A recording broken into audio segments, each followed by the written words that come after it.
दिंडीमध्ये जे लोक चालणार आहेत, चालल्यानंतर पाय दुखतात, कंबर दुखते, आजच्या ॲक्युप्रेशरमध्ये 2 पॉईंट शिकून घ्या आणि रात्री न चुकता करा.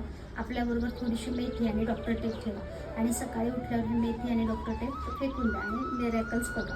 विदिन 1 रात्रीमध्ये सुद्धा तुमच्या पायांमध्ये किती आराम मिळेल हे तुम्ही सांगू शकता कमेंटद्वारे. तर आपण करणार आहे की डॉक्टर टेप घेतला आहे, त्याच्यावर अशी मेथी चिकटवली आहे आणि हे मधले 2 बोटं म्हणजे आपले पाय असतात, बस दॅट्स इट. अख्खे बोट तुम्ही रिलॅक्स करा. हे 2 बोट मधले घ्यायचे आहेत. हा पूर्ण बोट इथपर्यंत हे तुमचे पाय राहील आणि जर कंबर तुमची दुखत असेल, साधारण पेनाने तुम्ही फक्त एवढं जरी केलं एकमेकांचं तरी तुम्हाला त्याचा फरक पडेल. आणि किती टक्के फरक पडला कमेंटद्वारे नक्की कळायला असं म्हणतात. सर्वांना रामकृष्ण हरी आणि वारीच्या खूप खूप शुभेच्छा. ही थेरपी जेवढ्या लोकांपर्यंत जे पायी वारी चालतात त्यांच्यापर्यंत पाठवा आणि आनंदी आनंद लुटा. राधे राधे.